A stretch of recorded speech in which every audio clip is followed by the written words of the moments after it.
امروز 12 ایون است و من شعله گلخوجه استودیوی مرکزی رادیو آزادی شما را همراهی میکنم. امروز در برنامه در پی ملاقات با پرزیدنت تاجیکستان امامعلی رحمان، دبیر کل سازمان ملل متحد آنتونیو گوترش از وضع حقوق بشر حرف زد. ما امروز به جانب تاجیکستان پیشنهاد کردیم که آماده هستیم برای عملی شدن توصیه‌های شورای حقوق بشری سازمان ملل متحد کمک خود را پیشنهاد کنیم. تحریم قطر امکان همکاری‌های جماهیر سابق شوروی با این کشور را افزایش داده است.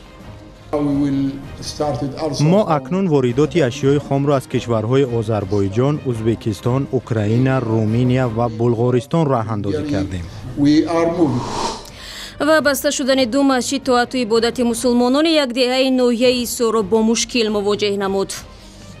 مسجد جمعه خانی پایان ده محله همدانی ده همونجا میرن نمازش میخوانن، جنازه همین قدی کوچه ده جنازه میکنن میبرن دفع خور میکنن. جای خیلی جنازه خیلی مسجد تمام مخنوقتن خیلی جوان است. امامعلی رحمان رئیس جمهوری تاجیکستان در شهر دوشنبه با دبیر کل سازمان ملل متحد آنتونیو گوترش که در تاجیکستان است در دوره سفرهایش به 5 کشورهای منطقه دیدار و ملاقات کرد. در این صحبت امامعلی رحمان ضمن گفتگو با آنتونیو گوترش همکاری تاجیکستان را با این سازمان خیلی پر اهمیت خواند. به رادیو صوفی از این ملاقات گزارش می‌دهد. آنتونیو گوترش دبیر کل سازمان ملل متحد شام 11 ایون پس از ملاقات با رئیس جمهوری تاجیکستان گفت برای عملی نمودن توصیه‌های شورای حقوق بشر سازمان ملل متحد آماده‌اند به تاجیکستان کمک نمایند. تاجیکستان گزارش را درباره وضع حقوق بشر در این کشور به شورای حقوق بشری سازمان ملل متحد ارسال کرد و در نوبت خود این شورا به تاجیکستان در زمینه بهبود وضع حقوق بشر توصیه‌های خود را ارائه نمود. ما امروز به جانب تاجیکستان پیشنهاد کردیم که آماده هستیم برای عملی شدن توصیه‌های شورای حقوق بشری سازمان ملل متحد کمک خود را پیشنهاد کنیم.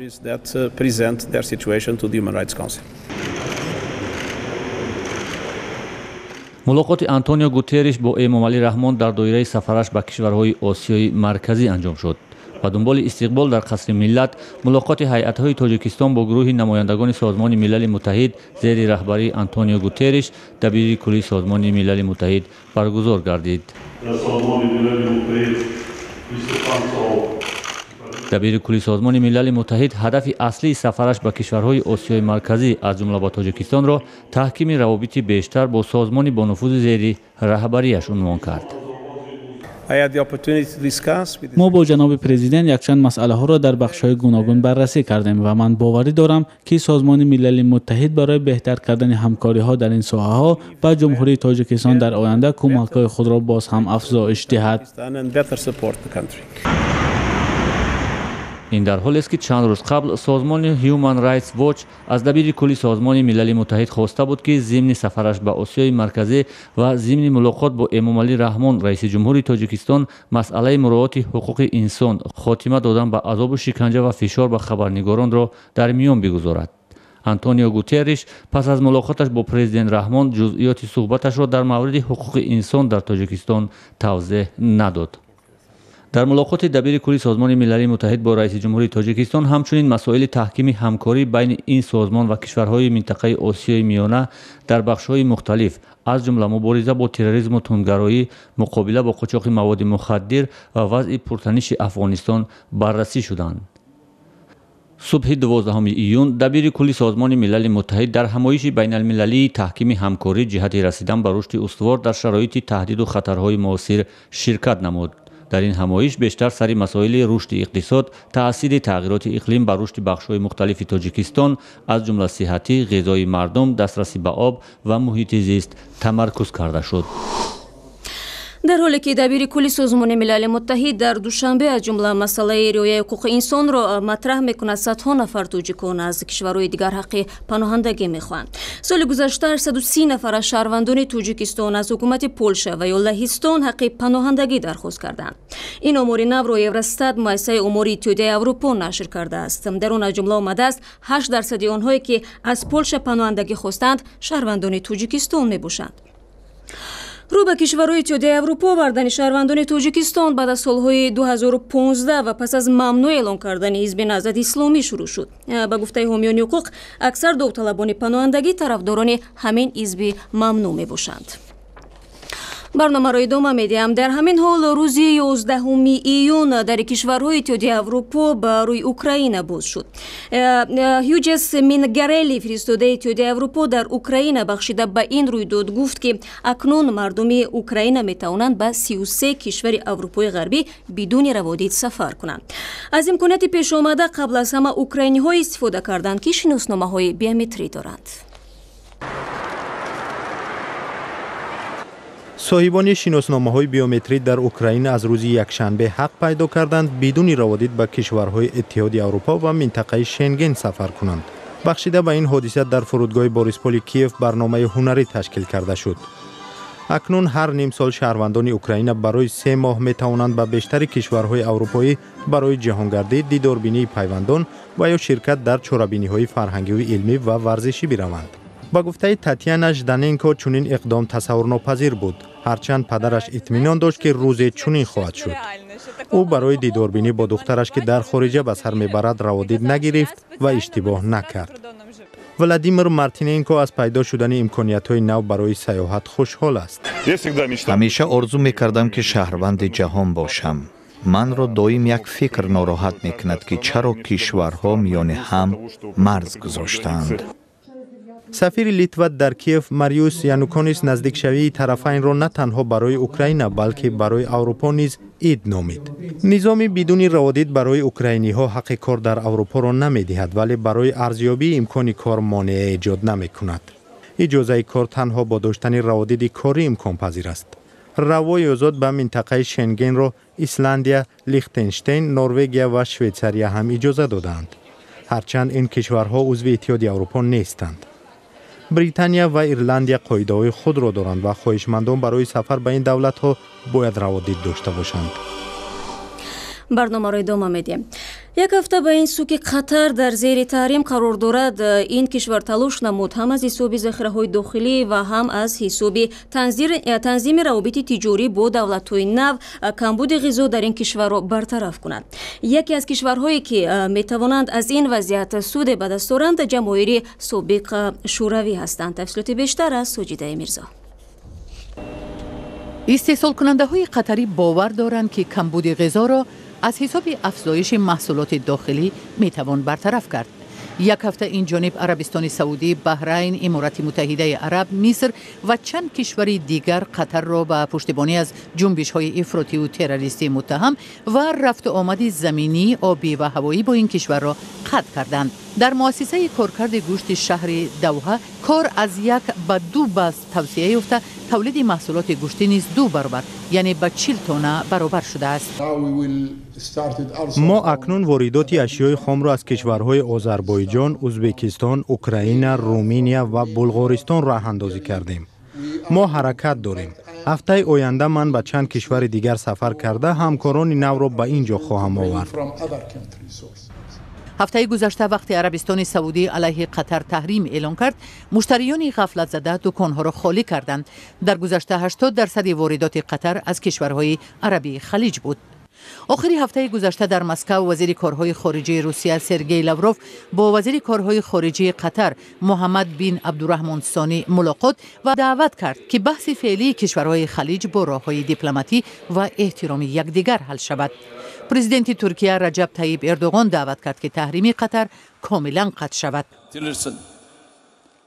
کاتب دولتی ایالات متحده آمریکا تیلرسون میگوید که تحریم کاهش یابد. من میگویم که تحریم کاملا لغو گردد. در بین برادران نباید چنین حادثه ها روی دهند. روز چهارشنبه پارلمان ترکیه قانون اجازه دهنده ارسال نیروها به قطر را تصویب کرد. ایران هم از معرکه برکنار نیست. روز یکشنبه 4 هواپیمای ایرانی به قطر غذا رسانیدند و تهران عهده‌دار شده است که هر روز به قطر 100 تن میوه و سبزیجات فرستد. رو میاریم به موضوعهای دیگر. фаъоли мубориза бо фасод дар Русия Алексей Навалний дар назди бинои истиқоматиаш буздур шуд. пешбинӣ мешуд ки Навалний рӯзи 12 июн дар эътирозҳои зидди фасод иштирок мекунад. ҳамсари Навалний Юлия Навалная дар шабакаи иҷтимоии Твиттер навиштааст ки Навалний аз тарафдоронаш хост ки гирдиамоии эътирозиро идома диҳанд. дар бунёди мубориза бо фасоди зери раҳбарии Навалний иттилоъ доданд ки мақомот таъмини барқ ба бинои ситодро қатъ намуданд. эътирозҳои мардумӣ дар Москав ва 200 шаҳри дигари Русия мадди назар гирифта шудааст. рӯзи 12 июн дар Русия ҳамчун рӯзи истиқлол ҷашн гирифта мешавад. бармегардем ба Тоҷикистон. мақомоти Тоҷикистон дар ноҳияи Ҳисор фаъолияти ду масҷидро ки ба мардум хидмат мекард боздоштанд. сабаби чунин тасмим ба надоштани асноди ҳуқуқӣ рабт дода мешавад. масъулони кумитаи дини кишвар мегӯянд дар як соли ахир даҳо масҷидҳои ғайриқонуниро муайян карданд ки дар асл ҳамчун коргоҳҳои хусусӣ ва ё чойхона сабти ном шуда буданд. ҳамкорони мо ки бо худи сокинони дар ноҳияи Ҳисор мулоқот доштанд мегӯянд ки онҳо дар моҳи рамазон аз баста шудани масҷидҳо мушкил доранд. дар пайи баста шудани ду масҷид дар маҳаллаи сохтмончиёни шаҳри Ҳисор ки сокинонаш умдатан лӯлитаборони маҳаллӣ мебошанд, барои анҷоми тоату ибодат дар моҳи рамазон дучори мушкил шудаанд. маҳаллаи сохтмончиёни Ҳисор дар масофаи тақрибан 20 километр дар ғарби пойтахти Тоҷикистон воқеъ аст ва бештари аз ҳудуди 1000 сокини он лӯлитаборон мебошанд.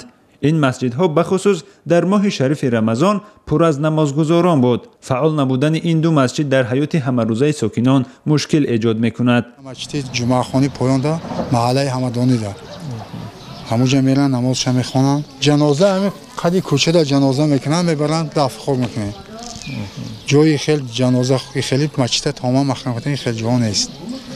масҷиди наздиктарин дар масофаи 3 километр роҳ дар деҳаи ҳамсоя ҷойгир аст ва на ҳамаи намозгузорони рӯзадор метавонанд ба он ҷо бираванд. ҳарчанд ба гуфтаи бархе аз ҳамсоҳбатони мо, мақомот ба бархе аз сокинон иҷоза доданд дар ҳудуди то 15 нафар дар манзили хусусӣ танҳо дар моҳи рамазон намози таровеҳ бихонанд. дар ҳамин ҳол масъулони кумитаи дини кишвар гуфтанд ки дар солҳои ба истилоҳ беҳукмиятӣ дар Тоҷикистон бархе аз сокинон худсарона ба сохтани масҷидҳо машғул шуданд. аммо аз соли 2009 ба ин су баъд аз қабули қонуни нави озодии виҷдон ва иттиҳодияҳои динӣ раванди тозаи танзими фаъолияти масҷидҳо дар кишвар оғоз карда шуд.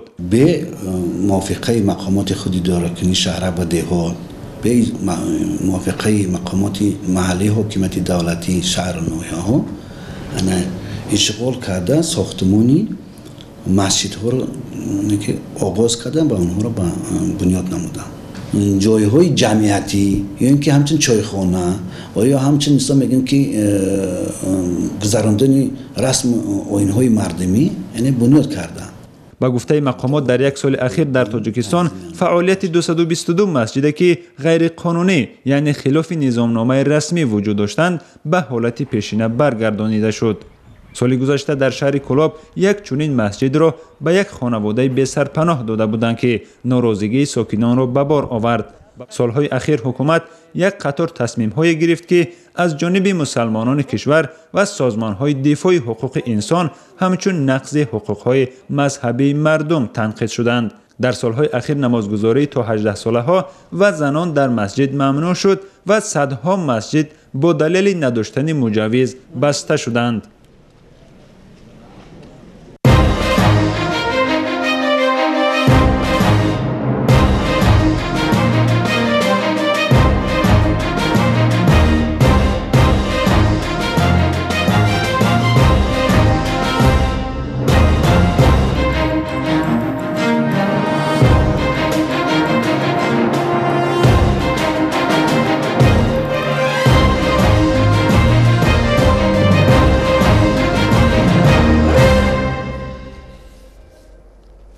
و یک خبر دیگر دادگاه دوشنبه 3 نفر که با تأسیس سازمان دروغین 200,000 سومانی معیوبان را اسود کردند متناسباً از 9 تا 11 سال زندانی کرد. مفتشان پرونده میگویند این افراد به معیوبان میگفتند که با نرخ ارزان برایشان خانه ماشین معیوبی میخرند و یا با نرخ ارزان به خارجه به تبابت روان میکنند. در مجموع 35 معیوب از شهر و ناحیه‌های گوناگون به دام این سازمان افتادند. محکوم شدگان و وکیلانشان گفتند که از حکم دادگاه دوشنبه راضی نیستند و برای بازنگری حکم به هزینه‌های بالایی شکایت میبرند. اینجا برنامه ما رو به پایان میرسانیم. تشکر برای همراهی و خدا نگهدارتان.